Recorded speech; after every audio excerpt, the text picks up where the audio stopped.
Et tu es en grève aujourd'hui? Oui, je suis en grève. Et tu es prête à t'engager dans un mouvement de grève plus long si ça continue? Je me suis engagée pour la grève de demain, comme c'est aussi la grève féministe. Je pense que ça va être compliqué de durer plus longtemps, mais si je peux, je le ferai. On continue d'être dans la rue en espérant qu'à un moment ils réagissent et que peut-être les patrons réagissent aussi pour dire que ils en ont marre de la grève. Donc on espère que ça va finir par faire réagir à un moment. Je suis là pour la retraite, à 60 ans. Moi j'ai 62 ans, mais je fais ça pour mes enfants, mes petits-enfants. Vous êtes en grève aujourd'hui? Oui. Est-ce que vous êtes prête à vous engager encore plus longtemps oui, si besoin? Oui, jusqu'au bout. Jusqu'au bout? Oui. Si vous deviez vous engager dans une grève sur le long terme? Oui. On a fait à l'hôpital un mois de grève. Pour avoir notre 13e mois, je peux faire un mois aussi. Et vous l'aviez eu le 13e mois en faisant grève? On a eu.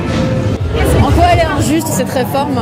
Parce que ça pénalise d'abord les femmes, les personnes précaires, les personnes qui ont eu du chômage, les personnes qui n'ont pas eu des carrières longues. Donc oui, c'est profondément injuste et de toute façon c'est pas le sens de l'histoire de travailler plus et de consommer plus, tout ça, c'est l'inverse. Parce qu'on est contre cette réforme. Et puis je pense qu'il y a un temps pour tout, il y a un temps pour travailler et puis il y a un temps pour vivre. Et ce temps-là, il est venu pour nous. Je pense que dès qu'on a commencé à passer 60 ans, il est temps de penser aussi à notre vie. Moi, si je suis ici, c'est parce qu'on est en train de nous expliquer que c'est un problème d'argent, alors que de l'argent, il n'y en a jamais autant qu'aujourd'hui, il y en aura bien moins que demain. Ce n'est pas un problème d'argent. Voilà, on a un président qui en fait un totem, il va être le président qui aura réformé la France. Je crois qu'il veut garder, il veut que cette image reste dans l'histoire. Moi, je dis que non, aujourd'hui, on n'a pas besoin de travailler plus. Il y a suffisamment d'argent, il y a des leaders syndicaux, des intellectuels qui ont fait des propositions qui sont viables sur le long terme. Et à partir de ce moment-là, je vois pas pourquoi on travaillerait plus. Ça sert strictement à rien.